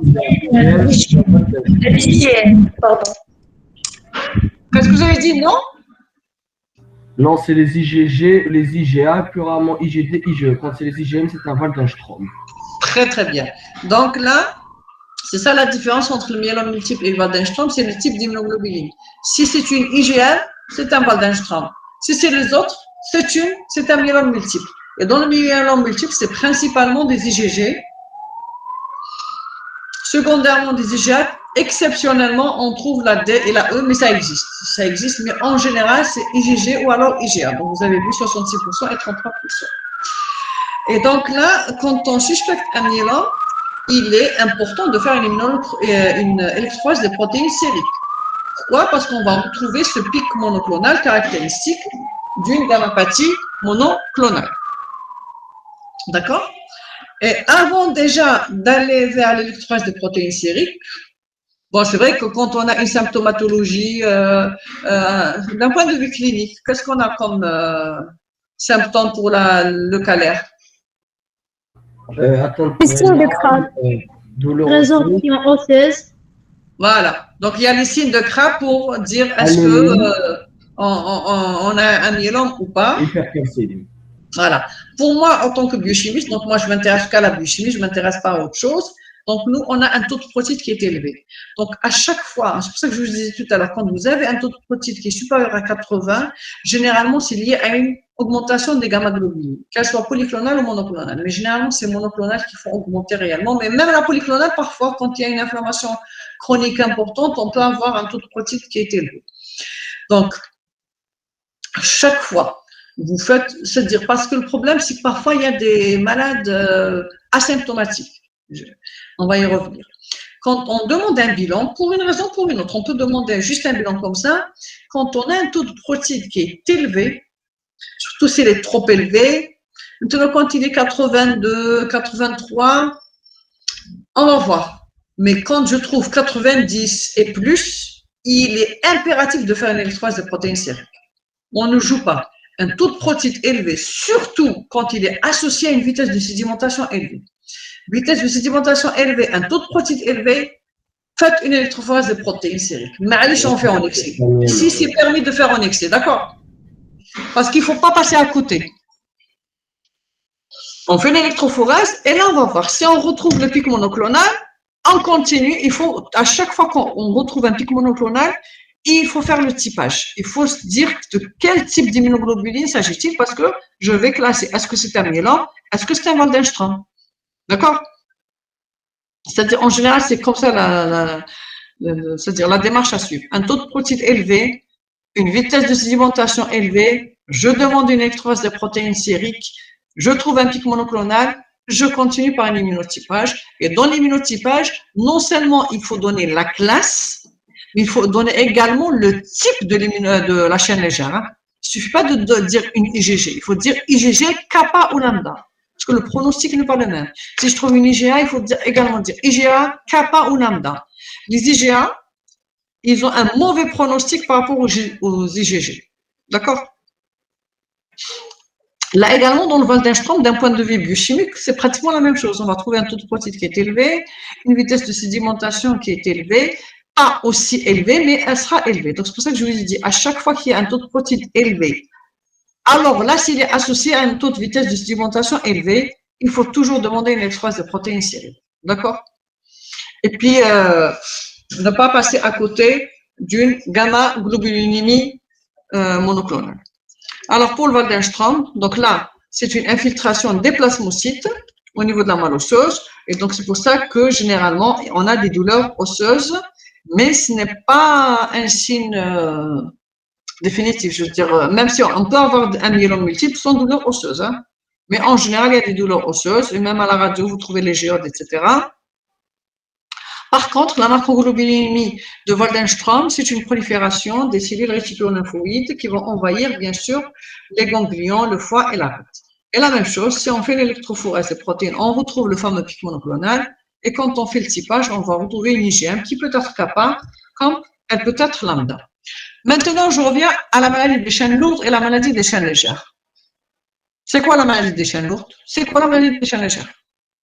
Maladie de chaîne lourde, c'est quand on a un excès de chaîne lourde libre ou bien elles peuvent être aussi tronquées. Oui.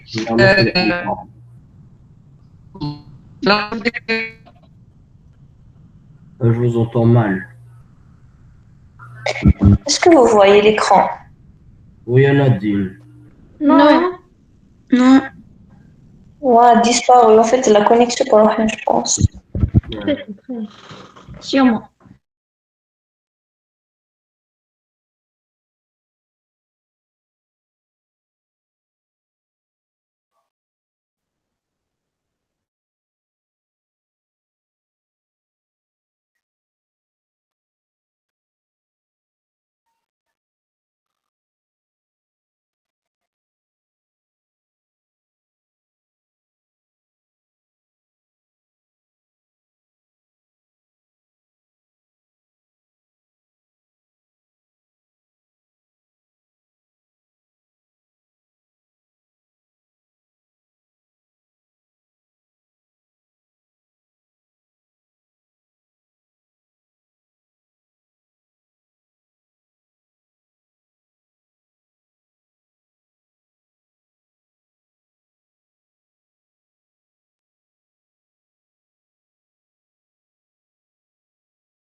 Donc, attendez, on reprend. Oui, on vous entend. Très bien. Et l'écran, vous arrivez à le voir? Oui, docteur. Oui. Très bien. Voilà, il y a eu un petit souci. C'est pas grave. Voilà, tout à l'heure. Donc, de toute façon, on a presque terminé. Il nous reste la maladie des chaînes légères, la maladie des chaînes lourdes. Donc, on avait dit, la maladie des chaînes lourdes, votre camarade avait dit que c'était un excès de chaîne lourde. Et pour la maladie des chaînes légères? Un excès de chaîne légère libre, par exemple dans les urines. Oui, mais pourquoi elle se retrouve libre? Vous ne savez pas? J'ai un peu oublié. Oui. Attendez. Ah. Donc, la maladie des chaînes lourdes, elle est quand même assez rare par rapport à la maladie des chaînes légères. Donc là, vous voyez que c'est une chaîne lourde qui présente une délétion de son extrémité interminale. Et donc, c'est pour ça, donc nous avons un clone plasmocytaire qui va synthétiser des chaînes lourdes qui ne ressemblent pas aux chaînes lourdes normales, puisqu'elles ont toute une partie interminale qui est tronquée, et par conséquent, elles ne pourront pas se lier aux chaînes légères correspondantes. D'accord? Et généralement, ce qu'on retrouve beaucoup plus, c'est les chaînes alpha, les chaînes gamma et les chaînes mu. Et généralement, quand on a une gammapathie monoclonale, il y a tellement un clone plasmocytaire qui est stimulé et qui est en excès, va proliférer en excès, qui va déprimer les autres clones. Donc, ce clone, il va prendre le dessus et les autres, ils vont être, si vous voulez, ils vont s'éteindre. Et donc là, on aura juste des chaînes lourdes qui ne sont pas normales. Et même si on a des chaînes légères, elles ne pourront pas s'associer. Et donc, ces chaînes lourdes, elles vont passer également au niveau des urines. Il n'y a pas que les… Parce qu'il y a les chaînes légères ici, elles vont passer au niveau des urines. Et quand on retrouve ces chaînes légères au niveau des urines, comment on appelle ça? Si vous avez oublié? Protéinurie de Benz-John. Très bien. La protéinurie de Benz-John, c'est la présence des chaînes légères au niveau des urines. Et à votre avis, pourquoi on a appelé cette protéinurie de Benz-John? Bon, ce sont des chaînes légères, oui, mais qu'est-ce qu'elle a de particulier? Est-ce qu'on vous en a parlé ou pas? En dehors du fait qu'elles soient des chaînes légères. Vous ne savez pas. Parce que, écoutez, maintenant, les techniques de dosage sont tellement améliorées qu'on arrive avec une électrophorèse à identifier ces chaînes légères. Mais autrefois, si je prends dans les années 80, les années 70, etc., on n'avait pas les électrophorages qu'on a aujourd'hui. On n'avait pas ces techniques. Et donc, les gens, comment ils faisaient?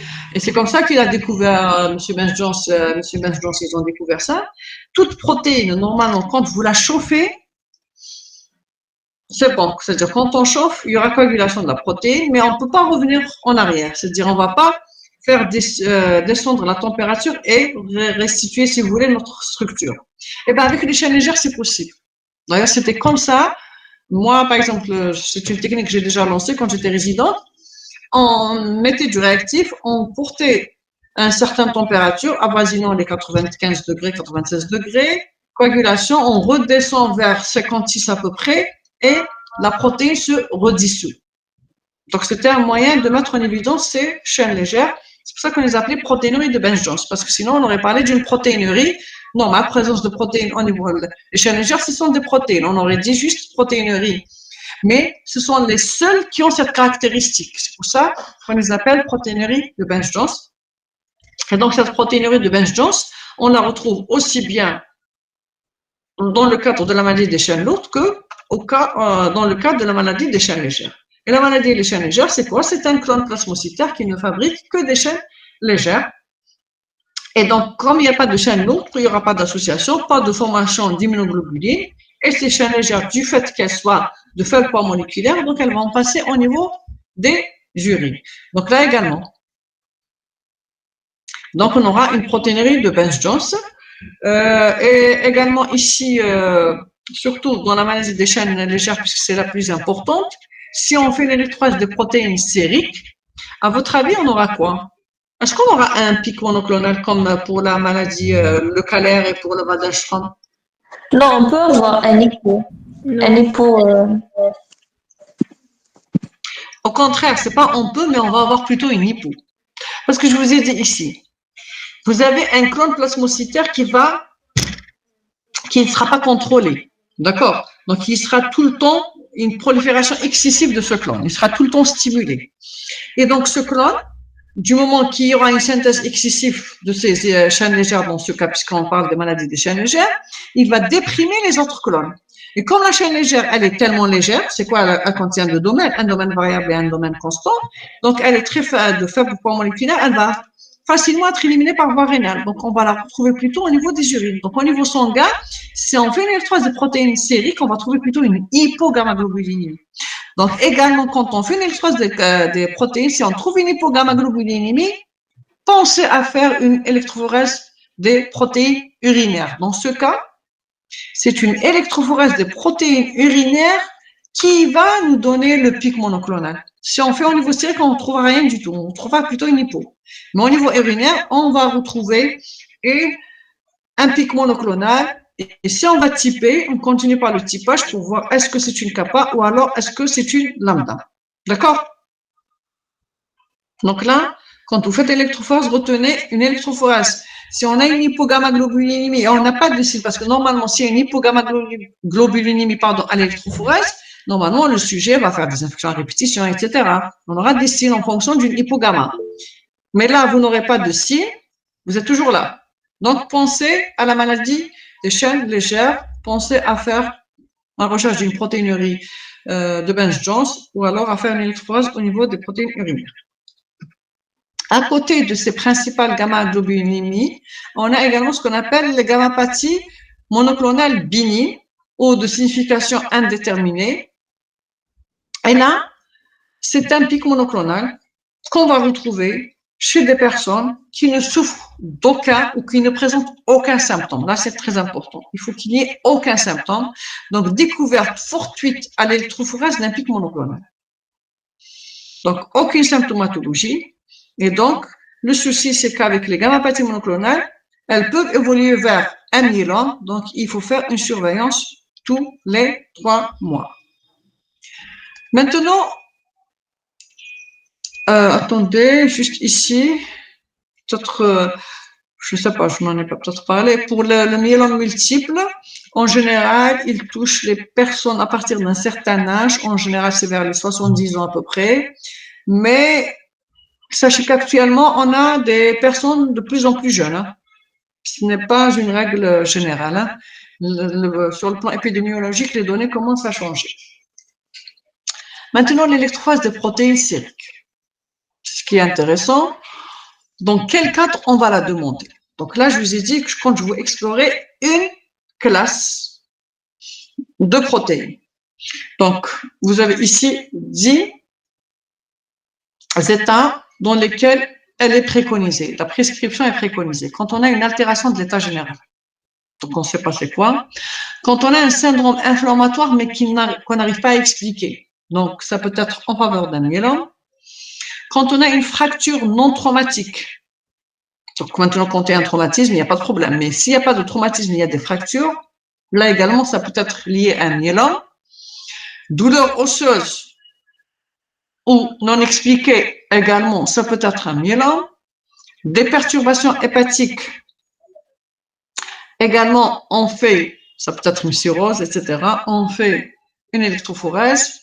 Quand on a des anomalies de l'hémogramme, donc on fait une formule, on a des perturbations de cet hémogramme. Également, là, il faut penser, ça peut être également un myélome. L'hypercalcémie, également, ça peut être un myélome. L'insuffisance rénale récente sans obstacle, également, ça peut être un myélome parce que c'est une des conséquences du myélome. Parmi les conséquences du myélome, ça donne l'insuffisance rénale. D'ailleurs, je donne toujours le cas un cas qu'on a reçu au laboratoire, ça fait quand même longtemps. C'était une personne qui était hospitalisée en néphrologie, pour une insuffisance rénale. Et quand on faisait les explorations, on fait une électrophorèse des protéines et on retrouve un pic monoclonal. Donc, c'était un myélome qui est passé inaperçu. Et c'est là, donc c'était probablement une gammapathie de signification indéterminée qui s'est transformée en myélome. Et donc, après, il a été orienté en hémato pour le traitement, la prise en charge de son myélome. Les polyneuropathies périphériques également non expliquées et les infections à répétition pour voir est-ce qu'il n'y a pas une hypogammaglobulinémie. Donc, là, c'est la prescription. Il ne répond pas à mon clavier. Alors, suivante. Très bien. Alors, quand on veut interpréter une électrophorèse des protéines, il faut que ce soit en dehors d'une grossesse. La grossesse est un état physiopathologique, il faut toujours éviter de faire des explorations durant la grossesse. Parce qu'au cours de la grossesse, on va avoir une hypoalbuminémie par hémodilution. On va avoir une hyper-alpha-1 également, qui est un état inflammatoire. Maintenant, pour l'albumine. Donc, normalement, à chaque fois qu'on a un taux inférieur à 35, jusqu'à 30, je vous ai dit, à partir de 30, on parle d'une hypoalbuminémie. Si ce taux est inférieur à 25, on va dire que c'est une hypoalbuminémie sévère, et là, généralement, on doit perfuser. On parle d'une hyperalbuminémie à partir de 50 en général. C'est-à-dire, on peut tolérer jusqu'à 50, mais pas au-delà de 50, hein, 45, 48. Les causes de l'hypoalbuminémie, comme on les a vues tout à l'heure, donc c'est soit une malnutrition, Ça peut être également un syndrome de malabsorption ou de maldigestion. Ça peut être une cirrhose, donc la synthèse étant hépatique. Ça peut être un syndrome inflammatoire mais chronique, donc en phase chronique, en phase aiguë, l'albumine, elle est tout à fait normale.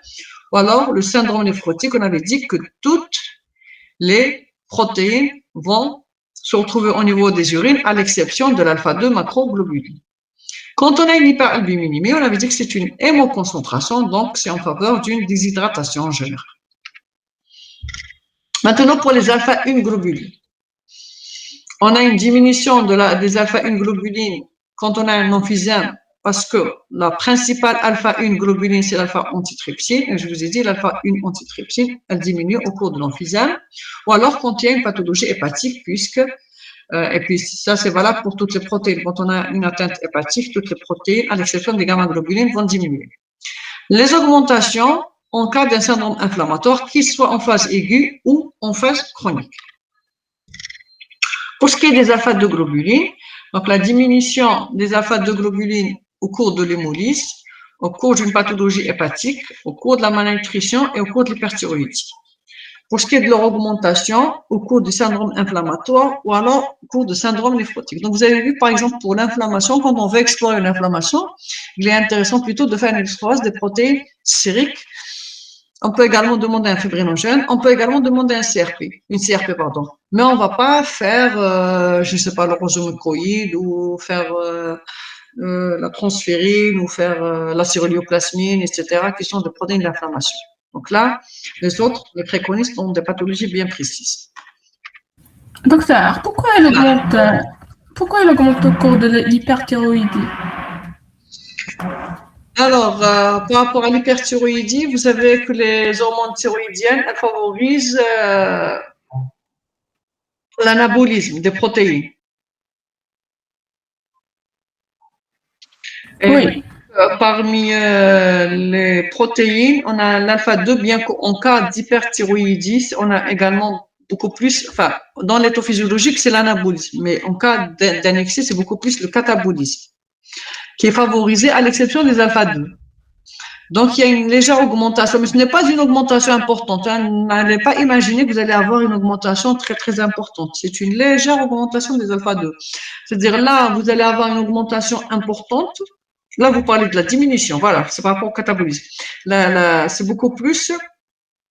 Ici, vous avez une augmentation importante. Hein. Vous avez suivi avec moi? Oui.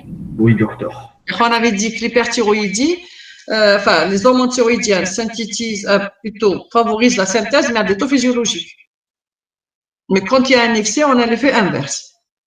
Mais nous, c'est beaucoup plus ça ce qui nous intéresse au niveau des alpha-2 en général. Hein. En dehors, bien sûr, des pathologies. Là, c'est par rapport à l'aptoglobine et l'hémopexine qui seront diminuées. Et là, c'est beaucoup plus le syndrome inflammatoire, toutes les protéines d'inflammation, la CRP, l'alpha-1 antitrypsine, etc., qui vont augmenter. Alors, les bêta-globulines. Les bêta-globulines, donc la diminution en cas de malnutrition, en cas de syndrome néphrotique, et en cas d'insuffisance hépatique. Donc, syndrome néphrotique, c'est tout qui va diminuer. Il n'y a pas que les bêta-globulines, insuffisance hépatique également, tout diminue. Par contre, l'augmentation, elle est intéressante par rapport à la cirrhose. On a les bêta, un bloc bêta-gamma, je vous ai dit, au cours de la cirrhose, on a les IgA principalement qui augmentent. Et ces IgA, je ne sais pas si j'ai un schéma après ou pas. Attendez, je vais voir. Je vais vous montrer, attendez. Regardez, là, c'est ça un profil électrophorétique. Tout à l'heure, quand je vous ai parlé de la bisalbuminémie congénitale. Donc là, normalement, ça c'est un sujet normal, on a un seul pic d'albumine qui est normal. Et là, on a un dédoublement. Donc là, on parle d'une bisalbuminémie congénitale. Je voulais juste vous montrer la cirrhose. Là, c'était l'analbuminémie congénitale. Vous voyez l'albumine, on avait dit que ça ne dépasse pas les 6%. Et après, toutes les autres fractions vont augmenter pour essayer de compenser. Là, c'était le déficit en alpha-1 antitrypsine. Donc là, vous voyez, parce que normalement, j'ai à chaque fois des pics. Regardez, si je reprends celui qui est normal. Hein. Donc, à chaque fois, il y a ça, on appelle la ligne de base. Donc, on a un pic, je reviens à la ligne de base, puis j'ai le deuxième pic. Là, je n'ai rien du tout. J'ai une ligne. Donc là, c'est un déficit. C'est une hypo-alpha-1. Généralement, c'est le déficit en alpha-1 antitrypsine. Là, c'est le fameux chapeau mexicain dont je vous ai parlé tout à l'heure. Donc, tout diminue. Moi, je vais essayer de ramener d'autres profils si... Voilà, je vais vous les envoyer. Je vais les envoyer à Inès, elle va vous les partager. Et donc là, vous voyez, tout diminue à l'exception de l'alpha-2 macroglobuline qui va augmenter. Et donc là, parfois, ce pic dépasse ce pic, où ils sont au même niveau. C'est pour ça qu'on parle d'un chapeau mexicain.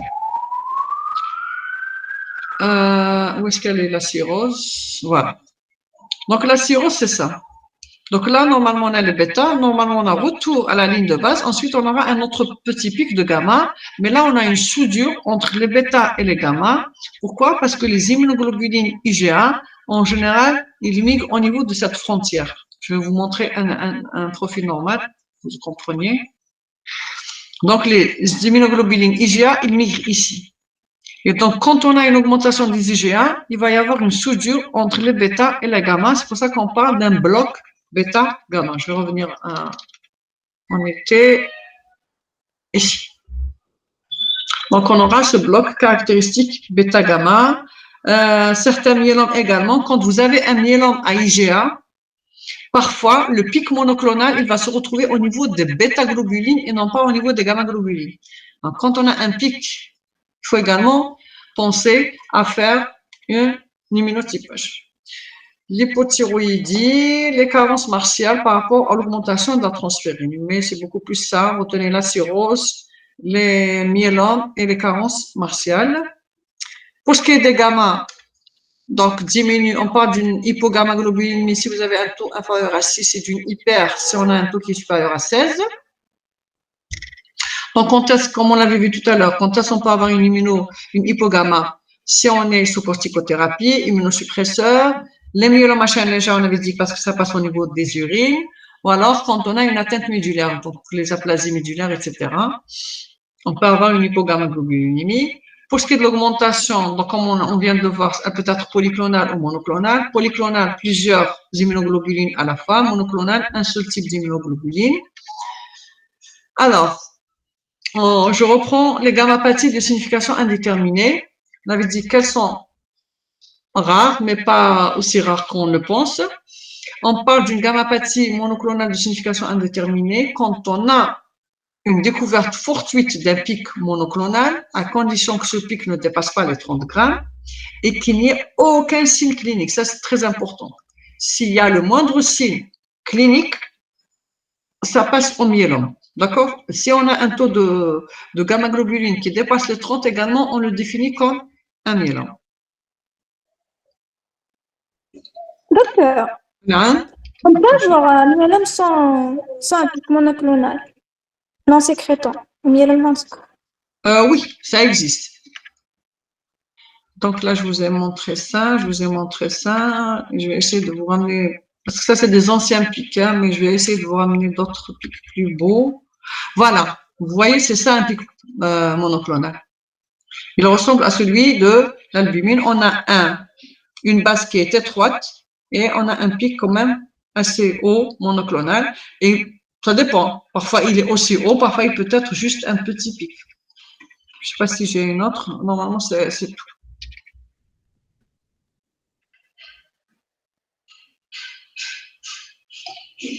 Vous voyez ici, par contre, bon, polyclonal, parfois, il est un peu plus élevé que ça. Là, c'est une patiente qui a une maladie auto-immune. Donc, on a une augmentation au niveau des gamma-globulines.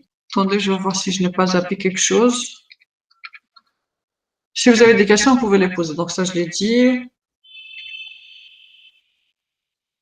Voilà, ça, j'ai zappé. Parce que parfois...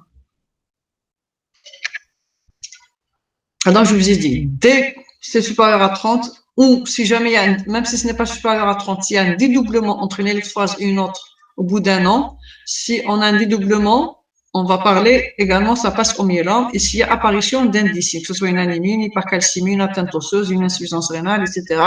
Dès qu'il y a un seul signe, vous allez le classer comme myélome, il faudra quand même traiter. Est-ce que vous avez des questions? Docteur, Voilà. j'ai une question. Quand vous expliquez la CRP, Oui. vous avez dit, attendez, parce que-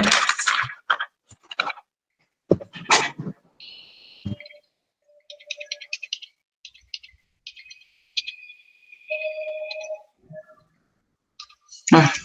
Ah oui, la CRP, quand on la trouve augmentée lors d'une infection, Oui. puis on instaure un traitement le lendemain, si ça diminue, C'est un bon traitement, c'est-à-dire il y a une efficacité thérapeutique. Si vous avez donné le bon traitement. Donc le lendemain, normalement, la CRP, elle commence à diminuer. oui, donc sur le côté thérapeutique. Oui, Ok, merci. je vous en prie. Par Mais on contre, n'arrête pas le si traitement. elle augmente toujours, si vous avez donné une thérapeutique et la CRP ne fait qu'augmenter, là, donc le traitement, soit il faut rajouter un autre traitement, soit il faut changer carrément le traitement. D'accord? Oui, vous vouliez dire, vous avez dit. Est-ce qu'on arrête le traitement si elle diminue? Non, on n'arrête pas, au contraire, c'est-à-dire il est bon, c'est le bon traitement. Vous arrêtez le traitement une fois que la CRP c'est négative. Parce que si vous arrêtez le traitement, ça va reprendre. Après, ça dépend des cas. Il faut vous aviez une CRP, par exemple, je dis n'importe quoi. Je fais une CRP aujourd'hui, je la trouve à 300. Je fais un traitement, le lendemain, elle revient, elle est à, je ne sais pas, je la trouve à 280. Je ne vais pas arrêter mon traitement. Je dis que mon traitement est efficace, donc je le continue. Il faut que ma CRP, elle décroche, il faut qu'elle redevienne négative. D'accord? D'accord, merci. J'en prie. Il n'y a pas d'autres questions?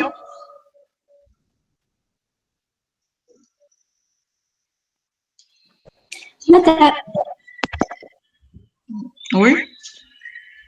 lorsqu'il y a une inflammation chronique et que la personne, par exemple, elle prend des anti-inflammatoires, est-ce que la CRP, on va la trouver normale ou Peut-être normal. Oui. Souvent, elle sera normale, oui. Et surtout si, oui, s'il y a une inflammation chronique et la personne est sous traitement, donc la CRP, elle va être négative ou légèrement élevée. D'accord, merci. J'en prie.